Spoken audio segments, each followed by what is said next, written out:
United, ready to fly. Batman and Robin, we took to the streets, chasing the shadows where justice meets. From Calgary to Ottawa, our fight never fades, taking down the villains in our own crusades. Whose street? Our street. Nazi scum off our streets. Southern Ontario, our battleground. Protests and rallies, the truth we found. Politicians, Antifa, our foes in the night. Gotham spirit in our hearts, the fight. Facing the darkness, we stood tall. In the name of justice, answering the call. With fire in our hearts, we took them down. In the streets of Canada, we wore the crown. Federal elections, the stakes were high. David Lynn's arrest, preaching in the sky. Church Street in the GTA, the scene was... Hey, what's up, Canada and beyond? Welcome back, boys and girls, ladies and gentlemen, grannies and gators, friends, family, prisoners, patriots, and hostages too. Looks like the gremlins are showing up a little bit earlier tonight, but it's Friday. That means we are back with our resident precious metal whisperer, Bryce, here. In just a minute, we'll bring him on, and I'm sure he's going to give it all to us with like a fire hose. And I'm sure you guys expect no less. But before we get started, let me remind everybody to get plugged in over on Substack, whatsupcanada.substack.com. Everything that we cover here will eventually make it over to Substack. Get plugged in on the only piece of digital real estate I actually own, whatsupcanada.org. Interesting thing about that, had some conversations about that today. People were asking me, how is it that your website doesn't get crushed? And I said, because I own it. And I have learned from and all of those things. But this is where you can go to get plugged in on everything. The Substack, you can get plugged in with the Switch with Wayne Army. You can get plugged in over at New World Precious Metals with Bryce. You can book an appointment there. And that is what you guys are seeing right above me for a QR code. If you just click your picture, click your camera open on that, it will open up to exactly this page, and you can set up your appointment with Bryce, our resident precious metals whisperer. Welcome back, Bryce. It's good to be back, man. It was a great trip to Regina. It was a great conference. Great to see you again. Great to see some of the other speakers. Pity that Tiana had the problem that she did, but it was still good. And I really enjoyed meeting some of the people and some of the watchers. So for everybody that came and chatted to me, good to meet you. Yeah, you know, when I think back to a bunch of the events that I've been to and whatnot, I think that one to me was the most intimate, personable, genuine, just grassroots one I think that I've attended so far yet. So nothing but props to the folks that put that together and looked after us so well over there.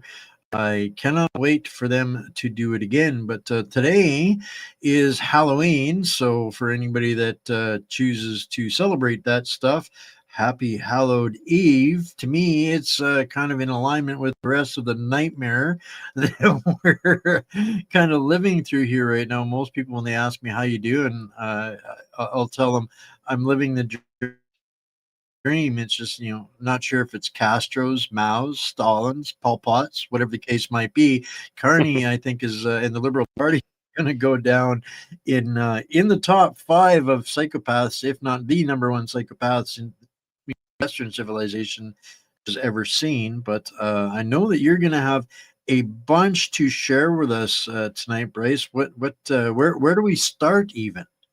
Well, let's start with the most important and most obvious. So I'm sure everybody that has gold and silver, and even some of the people that haven't, probably saw in the mainstream media, or at least somebody mentioned that there was a big pullback in gold and silver. Well, let me actually show you what that looks like, because it's fairly important to understand what happened, how much it happened, and why it happened. So I'm going to start there. Actually, I'm going to circle back to this, actually. So I'm going to show everybody what happened, and then I'm going to come back to it in a little bit, because I want to show some other things that lead into why this is happening. Okay. Right. So let's do this here. So I'm going to start with silver first, because I'm a mainly silver guy. I'll blow that up a little bit. Yeah, a little bit too much. There we go. So the high that we hit last week was $53. Now, there's a couple things to understand with this, right? So this is a massive incline. So you can see, from this year, basically, we're down at $30, right? So we're basically at 50% up from halfway through the year. Like, so in the last 6 months, silver's been basically up about 50% plus, or 60%, whatever the actual number is, for people that want to throw me a number in the chat. So anyways, so like the level from here to where it currently is still up more than 50%, even though it's come down about 10% from this peak from the top here. Now, this dip here also coincides with, if I can find this, the other one, which is gold. And I'm going to show you the same thing in gold.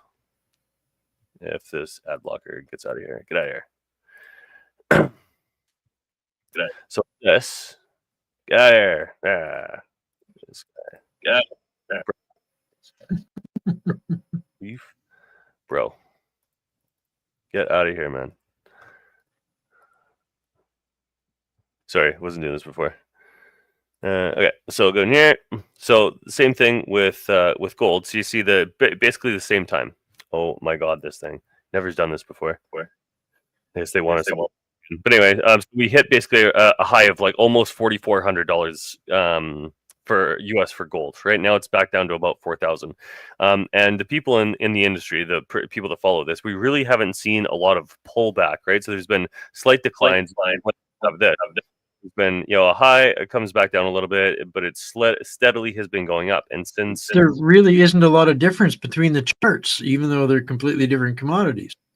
Yes, exactly. And a lot of this is because these are monetary metals. Like, precious metals are very, very unique, because there's multi-use, and especially for gold, like 90% of gold goes into bullion and stays in somebody's hands at a vault somewhere, and is used as an international trading commodity for the purposes of monetization, right? And one of the big things that's happening, which is one of the things I was going to say later, but say it now anyway, is we're really seeing the remonetization of gold, right? Up until recently, you didn't really, as a person, or even international trade since World War II, everything was US dollars, because the US was the hegemon, right? So it was US treasuries, US dollars, cash, right? This is what everybody used. We didn't really use gold as much for international transactions, because US dollars was more efficient, right? But now, because the trust in the US dollar and the US government, rightfully so in some cases, is declining, well, we're seeing a move back to precious metals as a unit of currency, like a unit of transaction. And this is why China especially, but all nations, are really ramping up their purchase of gold and silver, up to and including the central banks. Central banks are now buying silver as well. Usually they only buy gold, but now they're buying silver as well. So we're seeing this massive sea change in the way the economy operates and how it's financialized, and all of these different things are leading to people coming to the conclusion, both at a super high level, at a nation state, central bank level, I need gold in my portfolio. And now there's big people, big players like Bank of America and bond traders and all sorts of different people saying, hey, you should have 25% of your net portfolio in gold. Like, that is a massive change, right? And so one of the things that we, so Andy Sheckman is one of the main people that I follow, because he has really inside track, and he kind of shine some light on what happened, right? So basically what happened, more or less, is that there's a bunch of different markets that trade commodities. So there's New York, there's London, and there's Shanghai. So those are the three main ones. So when one closes, the other one opens. So typically when, at the end of the week, when the markets close at 5 p.m. Eastern time, that's the final market bell for the week, right? So that's the last to close, and it's also the last to open. So like Sunday night, the markets are actually open in Shanghai because they're ahead. So the way that it works, right, is that there's certain times of the day that there's less liquidity, less trading, less stuff happening because some people, like the East Coast, are asleep. And effectively what happened at this is like there was some big players, we don't know who this is, but they just dumped a whole bunch of paper onto the market. And when they did that, right after that, there was a whole bunch of people, we don't know who they are, that also locked in a whole bunch of futures for deliveries. So there was a bunch of people that sold a bunch of paper, and then a whole bunch of other people, could be the same people, could be different people, we don't know, that also said, give me all you got and I'll stand for delivery, right? So there is this kind of battle that's going back and forth between what's happening with the paper market and what's happening with the physical market. And as I said in my presentation, the ultimate arbiter of price is supply and demand, and supply has skyrocketed. So if you looked at this and said, oh, I missed the boat, and oh, it's too late now, and we reached the peak, yeah, not even close. Like, so I look at what the trajectory and the momentum is, how fast we're going in that direction. There is literally nothing that has changed in this trajectory or the momentum behind it. So, you know, sky's the limit kind of deal. But what I'm trying to get across here is that there's large people with large portfolios, people with large positions that were saying something to the effect of, we have to do something, and they did this for a purpose. It wasn't like they were like, oh, we're just going to take some profits, which is what typically happens. So all of this other examples down here, there's all people taking profits because they're minor things that are happening. This is typical of markets, right? There's always buyers, there's always sellers. But this is something targeted that happened. So there was a reason behind this. We don't know what it is, but this means that there's things happening that are very, very significant. It's kind of what the result of this. What it means is there's stuff happening. So a couple of things that you said there that really struck me. One is that people are actually recommending that people hold gold and silver in their portfolio. That's a little odd. Most of the folks that I talk to, their financial advisors are telling them, no, don't do it. You know, they've got this, that, and the other thing. So I find that a little bit strange. But I'm wondering if you know, this little drop or little drip, whatever you want to call it, kind of coincides with all of the billions and trillions of dollars of trade deals that America has just signed in the last You're cutting out a bit. couple of days. If that couldn't, you know, maybe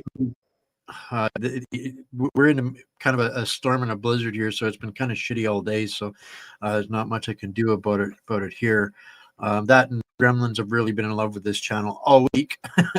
But you know, when good stuff happens, people tend to let a little bit go and make a little profit, and we see a dip. But by today, when the shit is hitting the fan again, and now Russia's even using the words World War III, that's going to create an even bigger boost after this little dip, because now it's going to be just that much more affordable than it was last week for people to invest. Is the market that fickle that it reacts in the precious metals markets by current events and world events by the day? Yes and no. So like I'll give you a couple of examples to flesh that idea out. So yes, in the sense that world events definitely do have an effect on the precious metals market, obviously, because it's a safe haven asset that people move into, right? So when 2001 happened, gold spiked like 20% or whatever over the space of a week. So like it's very uncommon to see a drop in the precious metals prices like this. So somebody did some analysis, and something of this level has only happened like I think 34 times in the last like 250 trading days, 250,000 trading days, going all the way back to like 1913 or something. So this is a extremely rare instance, like 0.01% of the time something like this happens or something like that. So this is very rare. And like I was saying before, this is somebody did this intentionally. It wasn't like, oh, we're just taking profits. That's not how you would take profits off of your position if that was the goal. So this was targeted something for a reason. We don't know what it is or who it was, but it was definitely for a reason. We don't know what the reason is, right? And so, yes, things can have an effect on that. So, like, here, I'll give you another really good example, right? The subprime mortgage crisis that happened in 2007, right? That was front loaded. Like, there's a whole movie about it called The Big Short. So that, like, people were betting on this happening, but it didn't happen until well after that situation had developed, right? And so the real trigger for all of that stuff was like Goldman Sachs dropped like 20% in a day or some ridiculous number. And when people saw that, that's when everybody started panic selling, right? That was the trigger. So the actual thing that causes the drop isn't necessarily the thing that people think it is, right? Is kind of what I'm saying. Then that's where the no part is that you don't really know what's going to be the trigger, but it's the public perception, because again, it's trajectory and momentum, right? So the whole trajectory itself is provided by momentum going up or down. So when that momentum changes because of somebody seeing something on the news and saying, oh, well, I don't trust the markets anymore, so now I'm going to sell. Well, now you have momentum going in the other direction, right? And so you have these competing directions that eventually one wins over the other. So now you could be going sideways, right? And so when people are like, well, I'm sell everything, I don't like the situation anymore, I just want my money. Well, now you have huge momentum going in the other direction, right? So this whole system, if you want to think of it like that, is really dependent on public perception of what's going to happen in the future, right? Because the whole idea of an investment is I'm going to give you money today for something that I think is going to improve or worth more sometime in the future, right? But if I think that this thing, whatever it is, like real estate as an example, is going to be worth less in the future, well, I'm going to sell it now. And this is one of the things that's happening in gold and silver, and there's actually a word for this which I looked up today because it's come. So this is a word that everybody wants to learn. It's called backwardation. Now, I've never heard about this before until it became colloquial in the last couple of weeks because of all of the insanity in the sales market. Sorry. Come again on that? You glitched right as you were mentioning the word. Oh, backwardation. Backwardation. Backward. That sounds like something a liberal would come up with. Well, so this is the meaning of the word, right? So backwardation is a market condition where the current spot price, so the current price for a commodity, is higher than its future price in the futures market. So futures are what is the price going to be in the future is effectively what that is. But you can also take delivery with futures. This is why it's being used as sort of a delivery mechanism, because you're basically taking out. I don't even know really how to explain this really well, but you're basically taking out you're putting money in to say this commodity is going to be worth more or less in the future, then pay me money based on what it's going to be in the future. Is a very rough simplification of it. I don't want to get, that's like mechanics of the markets, probably beyond the scope of this discussion. However, it's a price setting mechanism as well, and this suggests the high current demand or a temporary shortage with the expectation that prices will fall in the future. For example, a commodity shortage might cause its current price to surge while future supply is expected to normalize. So all this to say that the people are taking delivery now because they don't trust the delivery and the availability, right? So when I did my presentation at Regina conference, one of the things that I said was there's shortages all over the place. So there's people lining up in Australia. I just had a friend yesterday come from Australia. He was talking about this. I didn't even prompt him. He was telling me about this. He's like, yeah, there's shortages all over Australia. The mint, the Royal Canadian Mint, the Perth Mint stopped minting. There was a total breakdown of the capital chains for the leasing and movement of precious metals. Like the supply is going down, but demand is not, right? So this is why all of this noise that's happening with price, and Andy Schekman even says this, is that price is the easiest manipulation because it changes your perception of whether something is valuable or not, right? Oh, it's $4,000 gold right now, while it's overvalued now. Well, that's only because you've only seen it at 2. Is it overvalued right now? If it's going to be at $20,000 in the future, no, it's a great deal right now, right? But you don't know, you don't have that perception of what it's going to be because that's off in the distance somewhere, right? And so where I'm going with this, and I'll kind of end with this, is that the amount of demand that is happening in precious metals right now is skyrocketing across almost everywhere, the entire planet. They're buying up everything that they get their hands on, right? And so I really caution or recommend, we're for this, counsel people, I guess, in a sense, to have some precious metals in your portfolio, because at a certain point, there's not going to be enough for anybody because everything is going to be bought up. And that's when people are going to start selling, maybe. But even then, you don't want to be selling at the high. You want to be selling, you want to be buying at the low, right? You want to be selling at the high, not buying at the high. Well, a couple of great comments here, Don Record Man. What are the odds BlackRock was involved? Probably like 98%. But this is what I wanted to get to. This comment from Arnie: physical silver provides tangible security, but it's harder to acquire right now due to shortages. Exactly, and this is because of the capital chain breakdown. Right. But the shortages, shouldn't that be driving the price up through the roof? Well, exactly, right. And this is what I was talking about earlier, is the battle between physical delivery and the paper markets, right? The paper markets are the difference here, right? Like I've said this before, like the paper markets are sold at like 400 to 1 paper ounces to real ounces. So what would happen to real demand if all of that paper money in paper ounces was put into physical, right? Is there enough for 400 to 1 delivery? No, there ain't. Right. Comment from Denny Boy Bryce: and some are trying to drive the price down to discourage new investors. Well, this is one of the other things, right? If you're in the paper market, so let's look at SLV for a second, which is the ETF for silver, right? If you have a stop loss, right? If it hits a certain level, you automatically sell. Well, they can see that. They can see where those stop losses are because it's in the system, right? And there's supposed to be a process where we have free markets, right? Where the thing just does whatever it does. Well, there's been multiple banks that have been charged and fined for manipulating the price of silver and gold, for that matter. But where I'm going with this is that supply and demand is the ultimate arbiter of price, right? And so there's this battle happening between the manipulations of the paper market and what's actually happening with supply and demand. Well, if you want something, I want something, everybody else around the block wants something, but there's only 5 of them in the block radius. Well, you're either going to get what you get, first come, first serve, or you're going to start bidding up whatever is left. So if I buy 2 and you buy 1 and there's only 2 left, well, you got a bidding war for whatever's left, right? And this is what happens with prices when there's a supply shortage. So this is literally another gold rush and silver rush, because at some point the powers that be are going to realize, and probably already have to some degree, that I have to get as much as I can before there isn't any left. That kind of brings up Diane's comment here. They know that we know what we shouldn't know. That's a good way to put that. And this is probably one of the reasons that they did this, right? Like I said, we don't know exactly why or who did this, but there's been a lot of people starting to talk about gold. It's getting more mainstream now, and maybe they're still trying to cover their positions. Like, we don't actually know how much the Trump administration and the U.S. government is actually trying to recapitalize on gold. They're talking about a gold-backed treasury. They would need an absolute ludicrous amount of gold to do that.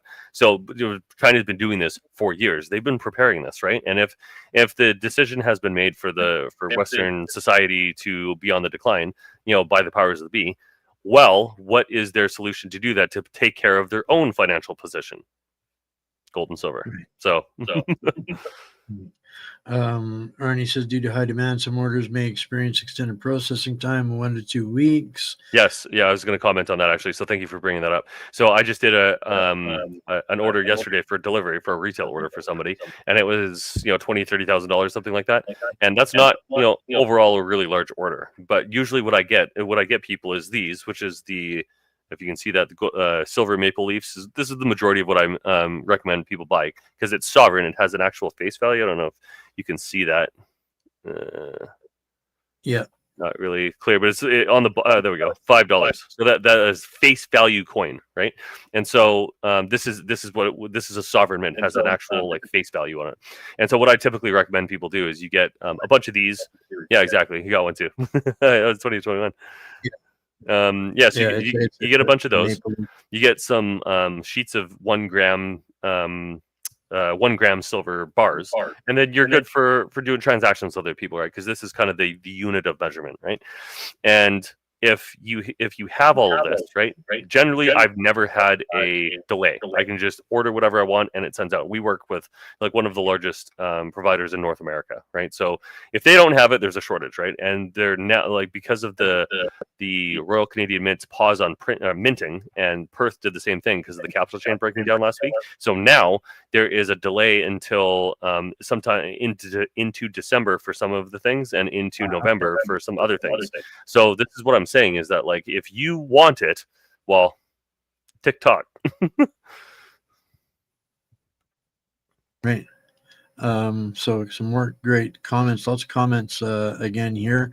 The problem is metals are valued with fiat, which is printed money with no backing, isn't it?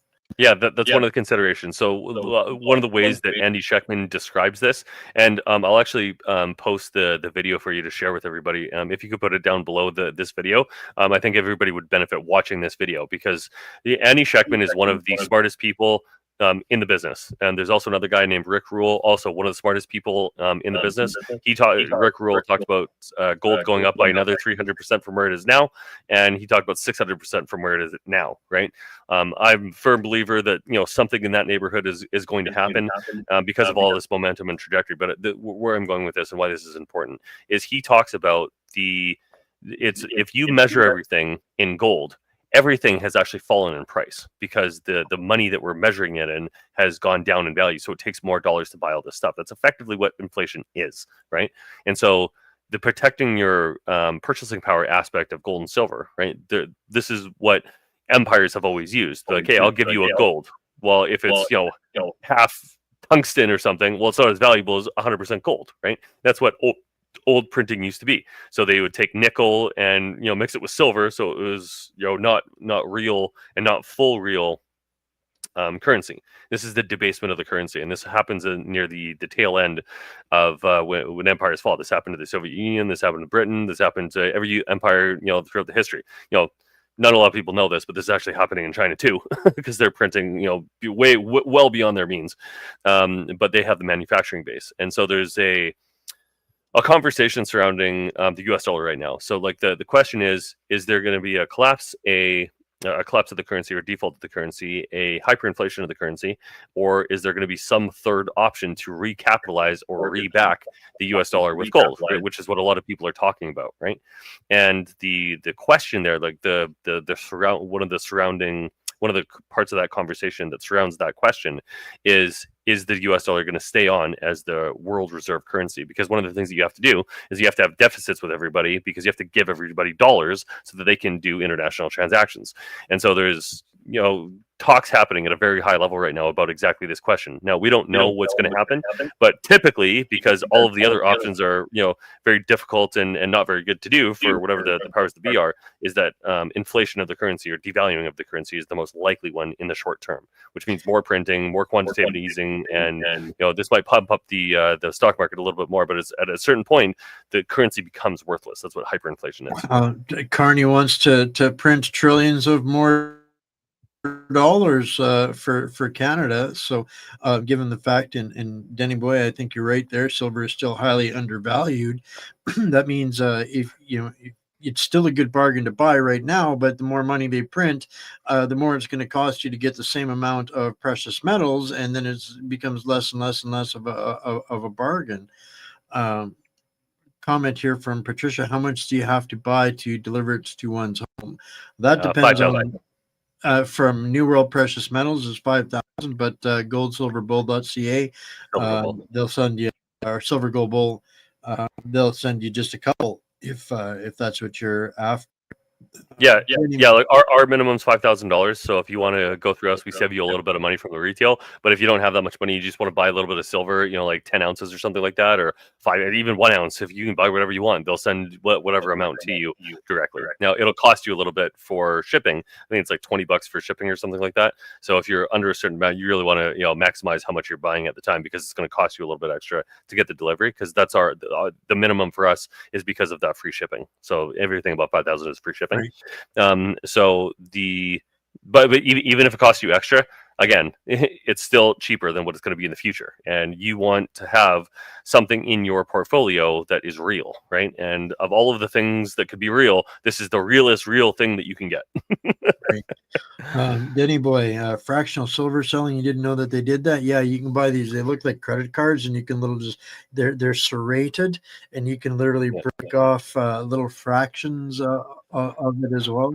Yeah, I've been meaning to get some actually. I'll pick some up the next time I do an order because, like, and to circle back to this, I'm intending to buy a whole bunch. So, like, the next purchase that I make, I'll buy some to show everybody. But they're literally like they're probably like this big, something like that, and they're just 1 gram of silver, and they're about 3.5 roughly ounces of silver in one of those sheets because they're 100 grams, like 28 grams in an ounce, right? And you pay a premium on top of that, so they're a little bit they're not as money efficient, but like if you want to trade somebody for, like, the value of like $5 or something, well, this is going to be $100 or something like that, rough value, right? So if this is going to be $100, you need something that's effectively a smaller amount of this, which is what the grams are for. The current gold to silver ratio is approximately 84-1 to 85-1, meaning it takes about 85 ounces of silver to buy 1 ounce of gold. Correct. Arnie, you should have a precious metals show. And so this is actually important. So we actually broke the 80-1 level when silver hit 53 or $54 an ounce. So that gold silver ratio was coming down, right? And now we're back up to, like you said, 85, whatever it is today, because gold settled back down at about 4,000. We're sitting at just under 40, is like $48 or something for silver. So like that recalculation has effectively this is our new like floor. It feels like. There were shortages in 2021 too. It's not forever. Big differences now, though, unfortunately, is that at that time there was nowhere near the amount of demand that there is now, right? And this is the big difference, right? So 2021 there were shortages, and that was basically only institutional money and central banks and nation states buying. Now, where everybody's not hyper aware yet, but a lot more aware about this. So now, and it's really important to understand this, right? Only about 1% of people in the West hold gold and silver. It's a lot more in the East for a variety of reasons. But even if it doubles to 2%, that is literally millions of people trying to buy, 100 ounces or something. There literally isn't enough available right this second to do that. Right. Diane says her silver guy says the mint is holding. We're holding back. I think she's meaning to say, and that's kind of what I've been hearing too, is that the suppliers are choking off the supply. They've got it. They're just not selling it. Is that just profit manipulation? No, this is the breaking of the capital chain. So a couple of weeks ago, so the week of the Regina conference, this is what was happening that week effectively, and so the fallout of that was the week after that. So that was basically 2 weeks ago now. So 2 and 3 weeks ago is when all this stuff was happening. And effectively, what happens, right, is you got to understand that there's every step in the process. So there's a mine, there's there's the name of not the mint, the refinery. So there's the mint. There's the mine, the refinery, the wholesaler, the distributor, the retailer, right? And there's a couple steps even in between those, right? So each one of those steps has to be able to make money. How do they make money? They make money on premiums or renting or leasing, and there's a whole bunch of capital chains for each one of those steps. So what happened effectively, now this is again a simplification, but just to make it for everybody easy for everybody to understand, is that somebody has to loan money at a certain rate for that process to make sense. So you basically go to the bank and say, hey, I've got a literal ton of gold here. I need whatever amount of money to buy this gold, because I got to buy it from the miner, let's say, right? So I take this gold, I give the money to the miner, let's say, and then I charge them a fee, and then I sell the gold at whatever the price is to the next phase, right? So your leasing cost, if you want, or like the loaning cost, is very short and it's very small, right? So we're talking, typically this is less than 1% of the total cost of the gold at that stage is what the leasing or the lending cost for that weight of metal is. So it's a very small proportion, but that went from 1% to like 30% overnight. because there's a whole bunch of capital chains that broke for a variety of reasons, which I can get into if you want. But the fact is that they're like, hey, I can't lend money for this because it's going to cost me too much money. I'm going to lose money on this, right? So they stopped minting until the lending comes back down and they can make money again, right? So the whole idea of capitalism really is that I do a thing, you do a thing, we do a thing together, and everybody has to make money so we all can survive. But there's a point when we charge too much for something. Well, it doesn't make sense to sell it at that price anymore. It's just like farmers, like, hey, my strawberries are only worth $20 right now. Well, that means I lose money. I have to sell them at $50 a ton or whatever the number is for it to make money. So I just hold on to them until I get what I need to get to make it profitable. Otherwise, I lose money. And so this is effectively what happened with the capital chains in precious metals market. Now, this is one of the reasons for this is, and this isn't confirmed, but what they think is that there's actually not enough metal, and there shouldn't be, because like Denny Boy was saying, there's like massive amounts of lending of fake ounces out there in the paper markets, right? So like, well, I want to stand for delivery. Give me all my silver. You're gonna have to wait a couple months, and then they're like scrambling in the background to like find all this stuff. There was even in the interview that I watched with Andy, that he was saying that there was massive, insane lease rates from Shanghai. They're like, yeah, we're not going to send you shit, but we're going to send you this. But we'll charge you this rarely, so you get it back. And they're like, well, yeah, just send it to us, because they're just desperate. And like China actually said that they're not going to be exporting gold or silver anymore, and they're one of the biggest. They are the biggest producer of gold and the second or third biggest producer of silver. And so they're basically preparing for the destruction of the US dollar. And this is what's happened throughout history when, the new empire fights the old empire, while the empires have to fight. Well, one of the ways that you fight is through economic means. And when we were talking about the deals, right? One of the deals that happened, this is very important to understand, right?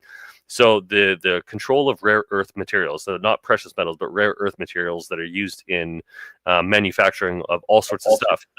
China basically said, they're like, hey, everybody that uses our material to a minimum of 0.1%. So basically, like, if you use our materials and your widget or doohickey or whatever that you make and sell is 0.1% our critical materials, then you have to apply for an export license from us.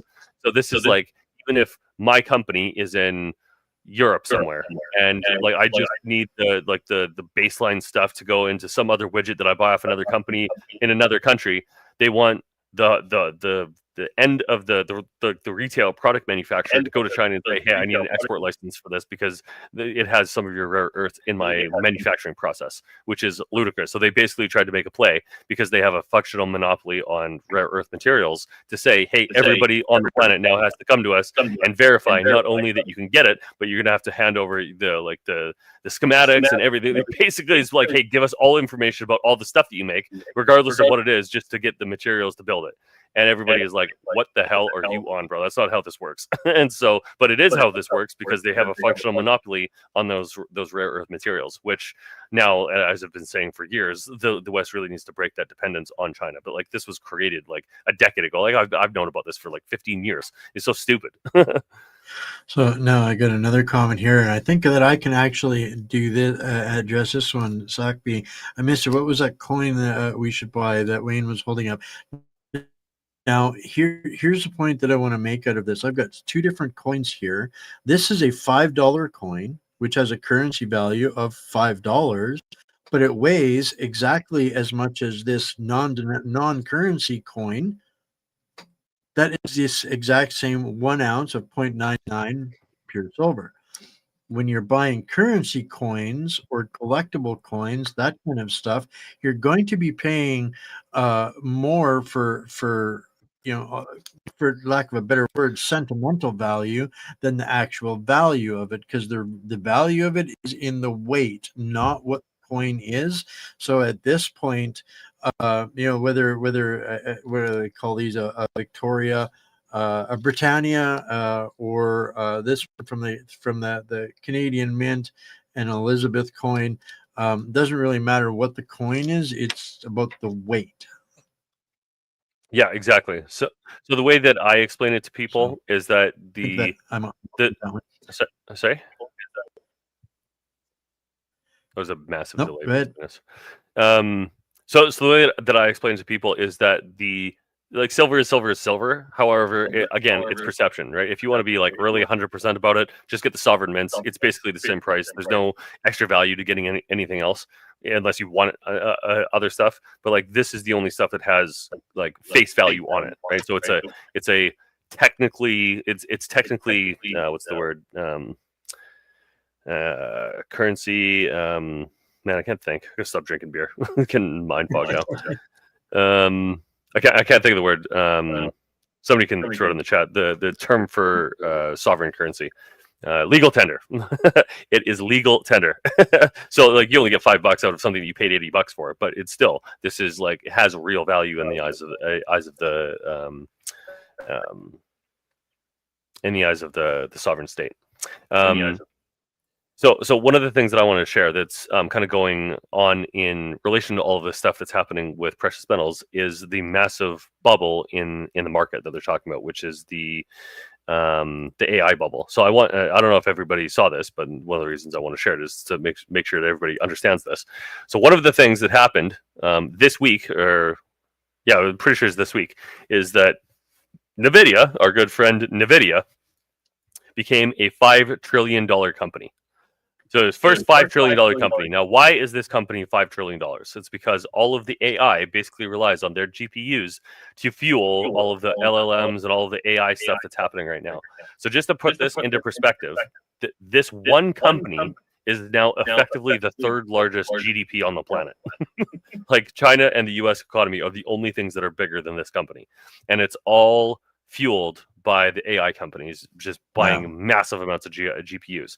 Now, where this comes into a bubble is because these companies, there's like AMD, Intel, NVIDIA, OpenAI, Meta, Google, Amazon, a couple other ones. All these massive, huge tech companies, they're all signing deals with each other. They're investing in each other, and they're creating this circular demand for this product effectively, which is one of the things that pumps up bubbles, right? So this is effectively what happened in 2001, where there's like, oh, the internet's going to be the greatest thing. We're all going to make so much money. And then everything collapsed. And then the internet actually took off. And then all of the tech companies that used it, not the internet itself, right, is what actually benefited from this new technology, right? So they're really looking at something similar.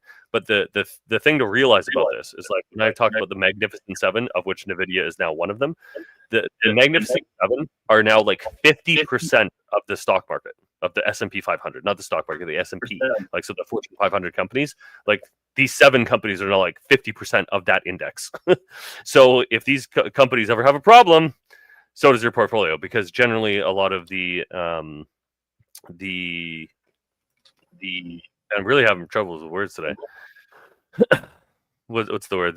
Not the mutual funds. Jesus, the mutual funds that people are typically invested in are weighted as a percentage into companies based on the index. So if you're like, hey, my mutual fund, I want an aggressive one. I want to invest in the S&P. It's okay. We'll invest in the S&P. Well, as a percentage of what they put into the S&P, they go into the companies of that. So if NVIDIA makes up like 20% or something, they might be weighted 20% into NVIDIA for accomplishing that index, or when you are weighted into the S&P 500, then put 20% of that or whatever the number is NVIDIA, because that's how much of the index itself that one company takes up. Hope that's clear. This isn't financial advice. I'm just saying this is how it works. And kind of one of the other big things happening right now is, if you remember, so this is subprime. Now think of that word. What does that word entail? What does that bring up for you when I say subprime? How do you feel about that word? What does that bring back for you? Less than awesome. Yeah. So I've known about this problem for a while, because when banks blew up in 2007, 2008, subprime mortgages were the problem with that. So people were losing their job, they couldn't pay their mortgages anymore, and a whole bunch of banks that were over leveraged collapsed. So what happened is Primalend and Tricolor are 2 private credit companies that were using private credit to effectively do bad loans. This is a very oversimplification for the interest of time, but effectively what was happening was the banks took a whole bunch of money, they shoved it in what we call shadow banking or private lenders that weren't didn't have the same level of oversight, and then they levered up all of these different companies that were absolutely atrocious. Let me see if I can find the other one here. Here's an example. So factoring firm. So factoring is a type of lending where you basically take a let's say I've got a deal from Google. Okay, so Google sends me a deal. They're like, hey, we'll give you $1 million. Go build some widgets for us or whatever. So then you take your contract that you have with Google and you say, hey, bank, I need a bunch of money so I can actually fulfill this order because my little factory here in Timbuktu in the middle of nowhere can't provide all of these widgets. But if you give me some of the money that I require, and this is the collateral, this contract that I have is the collateral, I then use this money to build the factory, to deliver the contract that I got from Google. Is effectively how factoring works, right? So you have a contract, you capitalize it, you use the money, and then you pay back the loan that you got from the factoring company to do this, right? So that's what a factoring is. So factoring firm affiliate files Chapter 1, Chapter 11 bankruptcy. Estimated total liabilities, $500 million to $1 billion. Estimated total assets, 50,000. Now you might question, how is that possible that these guys have this much money and they got this much loan with literally no assets? Great question. And so, which leads us to Jamie Dimon, our good friend, buddy boy over at JP Morgan. So he is now talking about a banking crisis similar to 2007 because of all this subprime nonsense on all the lending. And so he said, when there's one cockroach, there's probably more. And he was referring to this situation that happened last week, I think. This story broke. Yeah, it was last week. That there's probably more like this because of the lending practices of the private capital markets. And so this is a potential contagion that could just go. It could be another 2008 trigger. It could be one of the black swan events because there's banks that are over leveraged because of real estate, because of the war, because of all the different things that are happening. Like there's all sorts of different stuff happening, right? And so this again is one of the probable reasons why there's so much happening in precious metals, because they have to take positions to cover their lending, right? Because that's what banks do. That's how they make money, right? And if some of those loans go bad, they want to have assets so they can pay it off. Because one of the reasons that SVB collapsed last year, 2 years ago now, is that they didn't have enough capital that was available to deal with the losses that they were suffering because whatever they were suffering for. So they had to sell a whole bunch of treasuries and bonds at a loss because of the increase in the price. The interest rates. So they couldn't sell them at the face value. So they lost literally billions of dollars and would collapse the banks. That bank. Good times, I know. Well, we have got a shit. We got a shit ton of comments here, so and we're down to about 10 minutes left. So we want to speed answer through some of these here. Arnie says high ratio equals potential silver upside. Analysts believe silver may outperform gold in the coming months if the ratio reverts to historical norms. I think we've talked about that quite a bit, about the upside potential of silver because of the high ratio. This one here, I think, is going to be a factor here in Canada. We covered this last night, Bryce, down in Richmond, where banks are refusing to renew mortgages if they're in the zone that the Indians are claiming the lands on. This is now happening in Quebec. It's going to be happening all over the damn country. What does this do to everything, in your opinion? I think. Why would they ask me that? I have no idea as to why they would do that. But so there's this word in banking called net operating profit or net profit margin, NPM, net profit margin. So prime, right? Like so the prime central bank rate, let's call it 4%, what a 2 point whatever percent it is right now.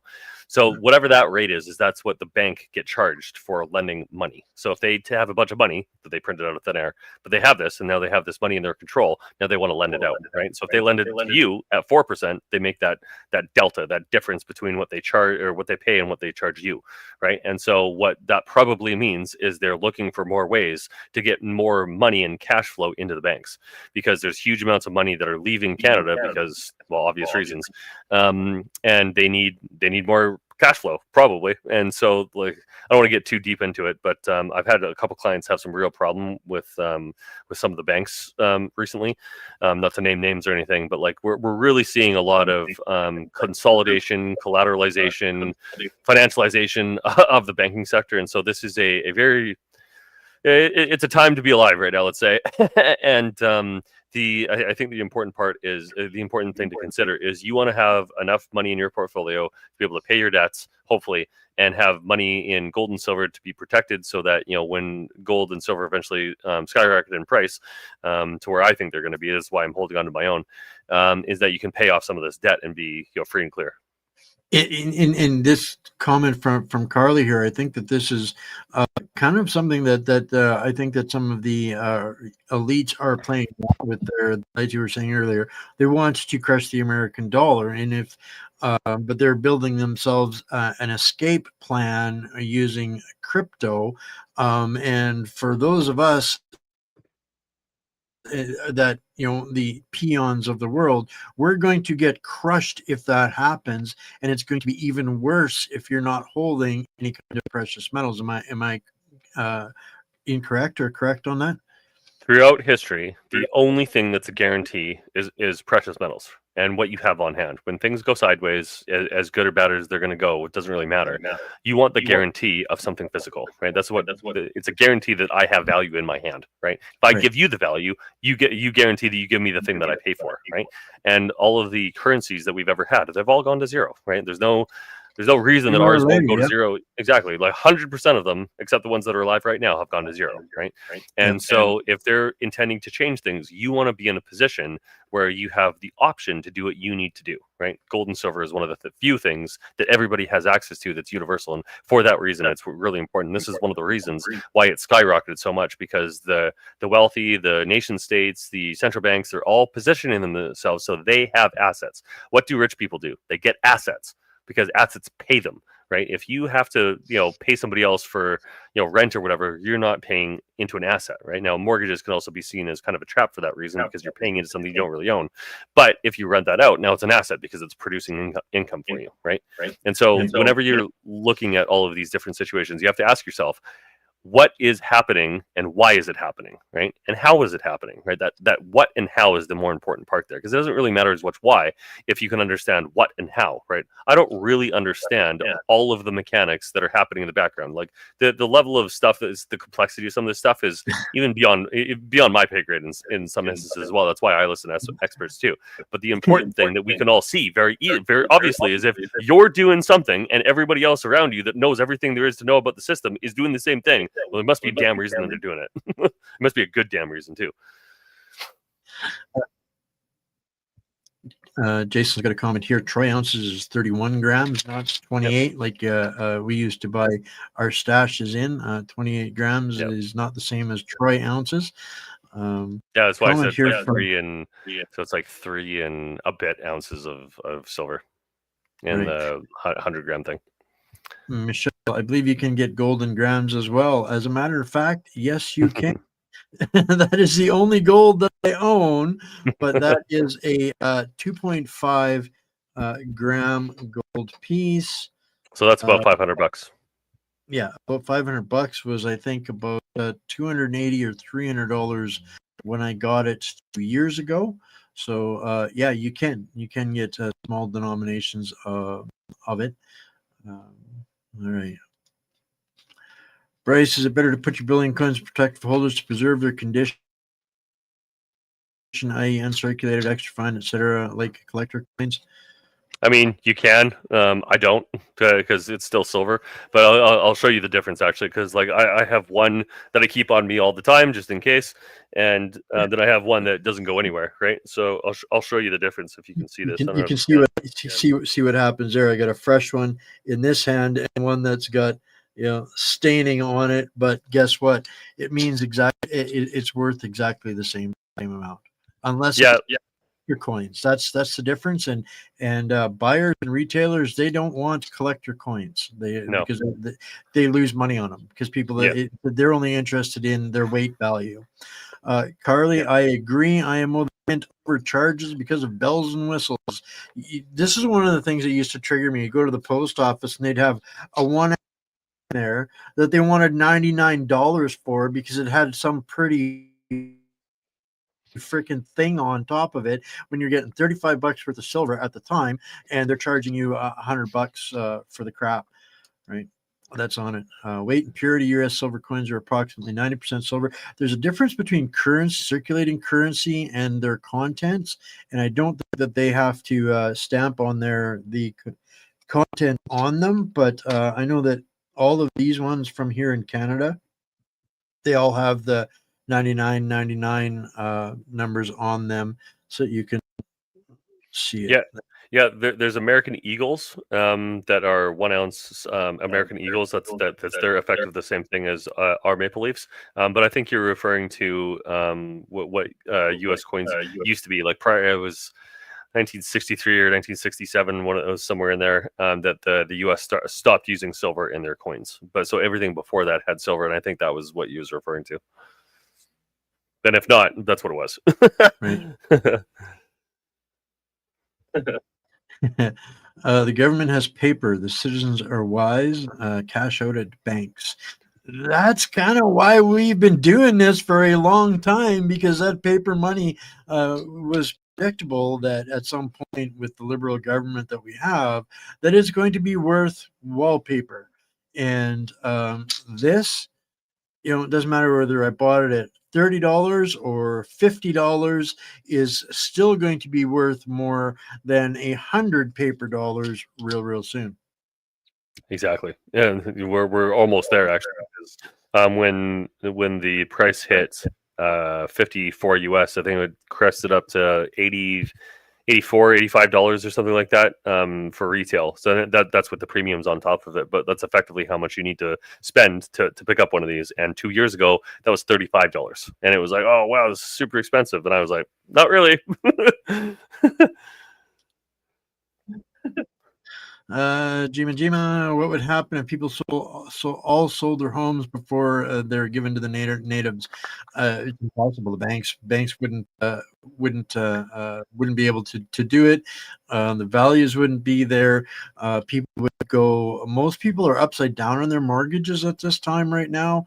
They borrowed, young people especially. They borrowed money to buy a house that was at the price that was twice of what the place was worth. The market is coming apart. The banks are foreclosing. They can't get rid of the properties that they have already that have more debt than value to them. So this is the tailspin that Canada is in, and America is trying to avoid, actually.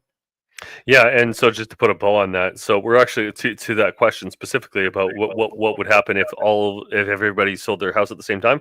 Well, we're about to find out, because that's pretty much happening now. It's not happening yet. I think it'll really start to happen next year when everybody has to refinance, and especially when all of those people in Richmond have to refinance, whenever that is, because a lot of people just in general have to refinance next year. It's like 40% or 50% or something of Canadians that own a property have to refinance next year. Some absurd number. But anyways, like we're see what that actually looks like, and basically what it looks like in China, because this is happening there already, is that you can't sell anything because nobody's going to buy.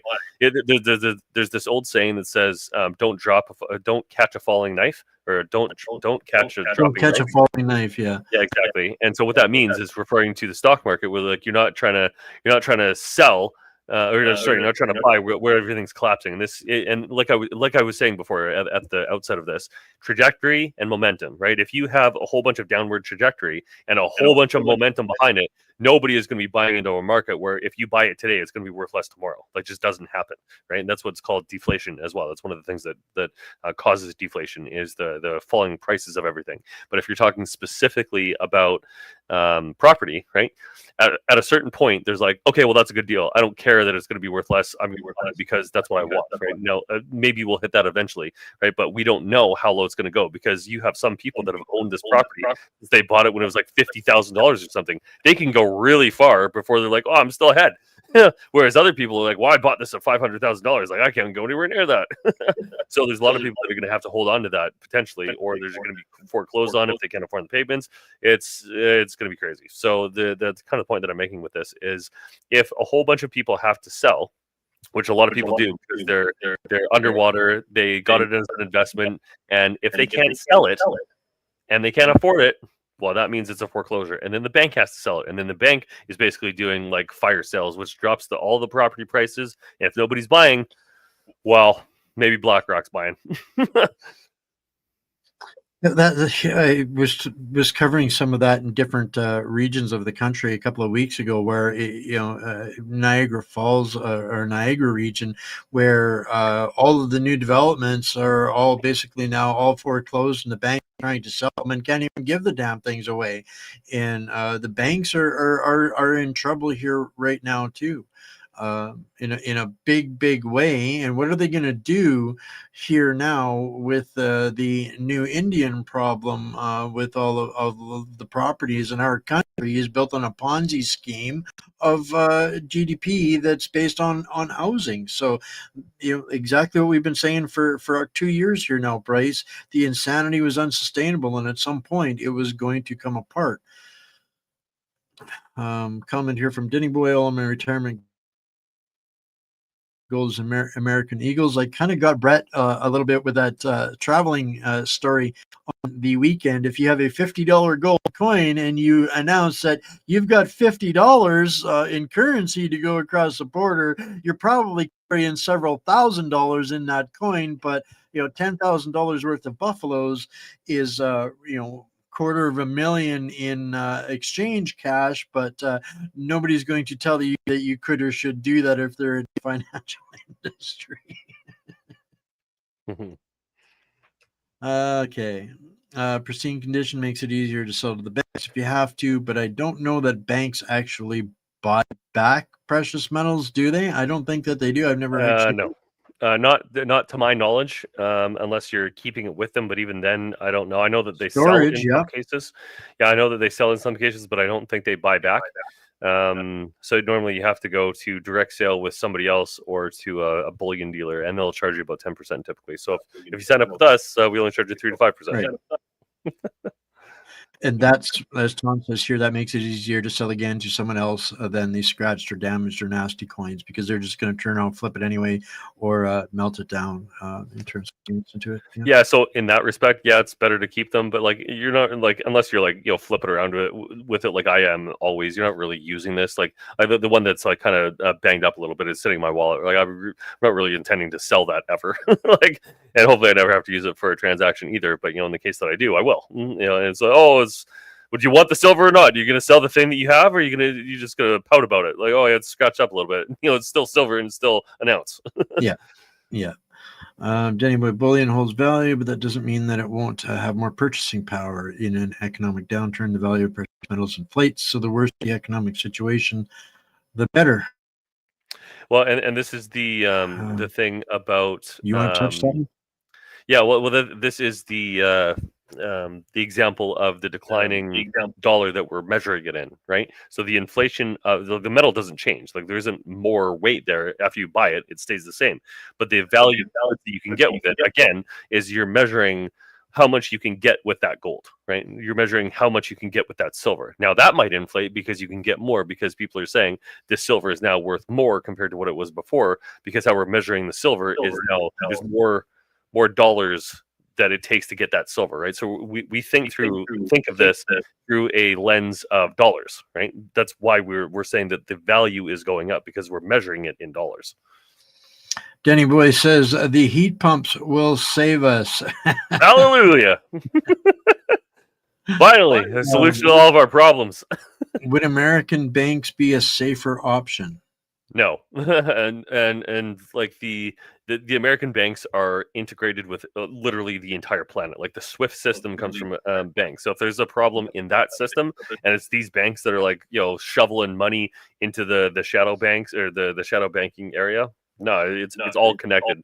Like there's that old joke, the elbow bone's connected to the wrist bone's connected to the tailbone, and it's all connected, right? It's all the same body, right? This is an appendage of banking, right? And the only thing that's separate from that is the system that the Chinese are building with the BRICS exchange, which is why this is probably going to be the exchange that comes after it. if the Canadian dollar fails, the U.S. dollar doesn't, but you've got your money in a U.S. bank and it's registered there as U.S. currency, does that save your bacon?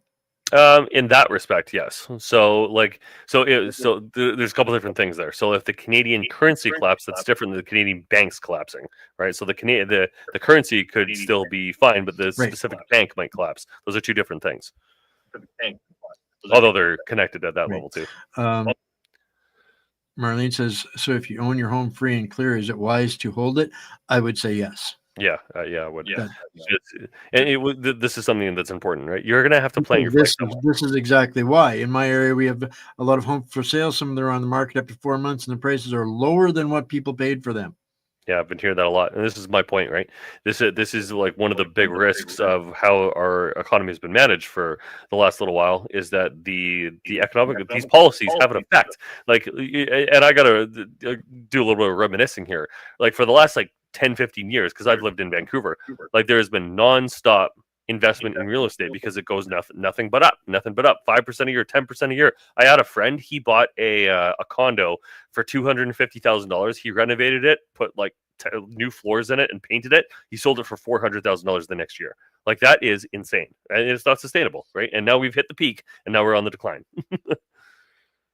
That's exactly like the comment here from Hamburger Helper. $200,000 house is now valued at $700,000, which is criminal, and people were actually going into debt to get themselves into that $700,000 house, and now they are going to lose their house and come out of it with $400,000 in debt when the housing market collapses. If they can't hold on to it, yeah. I mean, this is the key point, and this is why I say your biggest asset is you making money, right? If you can't make money, your biggest asset's gone. Your second biggest asset is usually your savings, and your third biggest is usually your house, if you own it at all. And so my friend that did that flip of that condo, he went and bought some years ago. I think he bought in I want to say 2020, 2019, something like that. So a number of years ago now, he bought a condo downtown Vancouver for $850,000, and it was basically like 1.5 bedrooms for $850,000. Like he could see, Vancouver Arena from Rogers Arena from his window. Yay, you, I guess, but almost $1 billion for a condo, bro. Insane. Yeah. So Dave Bellick, London bullion market is out of physical silver, so the paper silver market is desperate for bullion. Another thing is India now is taking silver as collateral on loans. Like I said, we're recapitalizing and refinancializing precious metals. This is why you want some. At a certain point, the bank may say, hey, they might put up a sign and say, hey, put your silver in with us and we'll give you a return on that. We'll just pay you for holding it here so we can have capital on our balance sheet. They might do that. We don't know how crazy this is going to go, but I guarantee you it is going to get crazier from here. Well, that really doesn't surprise me because a lot of people, they don't necessarily think right away that the I in BRICS is for India. So going back to commodities is always been a part of the plan for those BRICS nations. So well, yeah, and it's what's real. Yeah. Like at a certain point, oh, you're going to give me some paper. Cool. What does that do for me? Well, you can go buy other stuff with it. So why don't I just buy the stuff with it then directly? Why don't I use your paper? That's the logic, right? And so at the end of the day, and we're so mineral and resource rich here that if we were doing the same thing, if we were doing this exact same thing that BRICS is doing, we would be ungodly amounts of wealth that we would have, man. It's crazy, bro. And we've got so many problems. We're nowhere near getting that. Well, we managed to scream through most of the good questions and whatnot, and we're only 10 minutes over.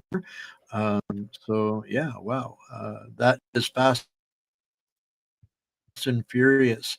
Well, final thoughts before we head over for tonight, Bryce? Can we take another couple minutes? I just wanted to show this video for a little bit. So this put it to about 21 minutes, 1 hour and 21 minutes. It's right near the end there. And put it at 1.25. These guys talk slow. Push play. Oh, I'm sharing. I don't think. Oh, hold on. I think I have to share the. Can I share with audio? Is that share audio? Oh, here we go. Yeah, I got it. All right, here we go. Okay, try again.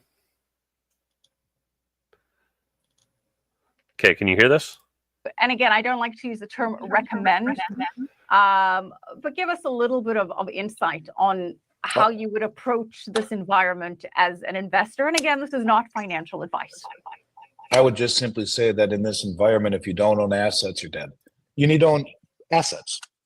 Whatever those assets are to you, you need to own them, because assets have been going up in the face of a falling dollar. To me, gold and silver are the preferred assets, not because I own a precious metals company, but because I see them as being reintegrated and have been blurred. Their true value have been blurred because of this Keynesian-based system for a long time. But when you see the most knowledgeable investors in the world, the central banks, as I've said for 5 years, 6 years now, accumulating it at the pace they have, it tells a different story. When you see the deliveries into COMEX, which would be the most sophisticated institutional traders in the world doing this, and whoever is behind it, well, you got to stand up and take notice. But when you see Jeffrey Gundlach, the bond king, Michael Hartnett, the high-paid, highfalutin, big-time analyst at Bank of America with his $10,000 a year plus whatever it is newsletter, very expensive, or the CIO at Morgan Stanley, or the chief financial officer at Jefferies, or Goldman Sachs saying if the Fed loses independence, you'll see $5,000 gold right away. Well, there is no independence with Stephen Mirren there now, and Bo Hines at Tether. I keep Jamie Dimon saying for the first time in his career, owning some gold is a good idea. I mean, all of these things, none of them have ever happened, and I think they're giving you crumbs. Whether you choose to follow the path and connect those crumbs, connect those dots into a linear progression of something bigger, that's your choice. I choose to see it as a warning sign that has little by little by little gotten bigger and bigger and bigger. And when I was talking to you about this 3-4 years ago, I don't know how many times, what has gold done since then? Doubled, tripled, silver doubled, tripled? I don't know. I'm not sure. But all I can tell you is that the slow moving acceleration has gone unnoticed by the people in this country. And now all of a sudden they notice it because it's reached a high level. And they really notice it when it gets the snot pounded out of it, because you really didn't see too much other than kickers. Yeah, gold's going higher. But you sure hear a lot about it when it gets hammered in the middle of the night and it's over and it's reached its peak, and move on, keep looking elsewhere. Yet at the same time, we're being told that the deliveries in the month of October could be the highest ever. Doesn't make sense, does it? So the point of it is that price and the misdirection of price is the greatest tool. The ability to misdirect price is the greatest tool of manipulation, because most people, unlike you, who are the most prepared commentator in this space, always have been, do not have the energy or the wherewithal or the desire to dig deep under the surface and push back against the narrative. You do. I've always respected you for that. You know that. Even in our personal conversations, you'll say, well, you know me, I have to play devil's advocate. But that's a So the thing that I wanted to show with this is that there is, and this is Andy Sheckman for anybody that's not sure. So this is one of the primary people that I follow, because he owns a massive gold and silver delivery company in the U.S. and is very well connected to the very important people in the industry. So next week I'm going to show another video similar to this with Rick Rule, to kind of go over some of the other points about this. But the things that he's saying there, right? He is basically saying, in effect, the richest, most well information people, most highly connected, closest to the how the system functions, are all doing this one thing. It doesn't matter what the price is. It just doesn't. It doesn't matter what the price is right now, because the trajectory and the momentum have basically proven for the last 25 years, roughly, that this is the best performing asset with very little risk that you need in your portfolio. Right. This is what he's effectively saying through this interview, and I shared the link with you, Wayne, to share with this for everybody, because this interview goes into some of the stuff that I was talking about today, and I highly recommend, if you really want to learn more about what's coming down the pipeline, follow Andy Sheckman. If you want to learn about the mechanics of what's happening and how it happens, follow Rick Rule. But these two people are two of the best examples that I can give of, they know what's coming. They can see all of the results of these policies, and they are preparing themselves. And as many as people will listen, just like I am, for, hey, you got to be prepared to protect your family. Well, I don't usually do this in midstream, but I am dropping that link to what we were just watching there in all of the chats for everybody, so you don't have to wait for a Substack.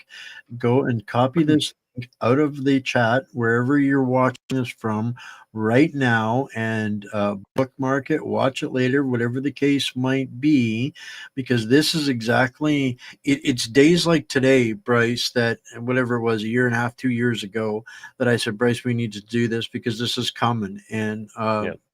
and that's kind of what he was referring to there too. Yeah. We slow boiled on this shit, where to the point where now it's becoming a crisis. Now it's becoming a panic situation, and nobody in this community can say they didn't know, they weren't informed. So that doesn't mean they could afford, but we've also always said that find other assets, and that's what it's about. It's about assets. What are people going to want when shit goes sideways? Whether it's food, fuel, skills, knowledge, or precious metals, yeah. The currencies collapse. A can of tuna in 1930 Germany was worth 50 pounds of currency, like 50 literal pounds. You could take a wheelbarrow full of money, 50 pounds of paper, it wouldn't get you a loaf of bread or a pound of butter, right? So commodities, the number one thing that I think people, whatever is within your reach, your grasp, your ability, get your hands on it and do so, sooner than later. In is my thought. So, yeah, wow, another banger, brother. From the fire hose, my friend. So I hope everybody has a wonderful Halloween. Don't let the doom of the doom and gloom of the world get to you too much. Still spend time with your family. It's really important that you build the connections with the people around you, and never give up and never surrender. So hope everybody has a great weekend, and I'll see you next week. Amen. All right, thank you, Bryce. And he's right. The sun is still going to come up tomorrow, and it's only going to be catastrophe if people aren't really prepared. Right. And this is what I've been trying to do to help everybody out for so long, is to take the sting and the bite out of it coming, because insanity is unsustainable. So is bound to happen. It's inevitable, right? So yeah. But before we run here, I'm going to do something I've never done this before, so I hope it's going to work. I'm going to take my phone. I'm going to show you guys. I've got my camera turned on. And what I'm going to do is up at the top screen of the picture here. There it is. Oh, there we are. Okay. Pick a picture. And what happens is it shows up, open it up on your camera, and it opens up. You click the button and it will come up. Info at New World Precious Metals. My phone is real slow. The internet is glitchy here today, but it will eventually open up to the page where you can book an appointment to talk to Bryce. There's no cost to talk to Bryce. Book an appointment, talk to him directly. We do the best we can here in this environment of doing a program. But if you have concerns, questions, queries, 100% talk to Bryce. He'll be straight up with you 100% of the time. So with that, ladies and gentlemen, boys and girls, hey, oh, I'm glad to see that, Charlie. I just took a picture of that, and it worked. Thank you for that. Exactly. It's so much easier than pumping out links across the chat. That was why I wanted to do that. People are, the water is getting hot. People want to get out. So glad to know it works. So thank you guys all for tuning in here tonight. Stay mighty, stay blessed. Tomorrow night, Saturday night, I'm going to be on the Jason Levine show at 9 p.m. Eastern. We're going to be talking about all things corruption and Carney in Canada. So if you, I'll try and find a link to that ahead of time. I'm not sure where I'll be able to share it out. I'll be able to share it out on Facebook and X, a couple of those kinds of things. Or I'll see if I can get a recording for you guys and share it to you guys sometime next week. But that, ladies and gentlemen, boys and girls, grannies, gators, friends, family, prisoners, patriots, and hostages too, is everything that I've got for you guys tonight. Stay mighty, stay blessed, and Lord willing, we'll be back again 7 p.m. Eastern on Monday. Have an amazing weekend. Aloha. I see you.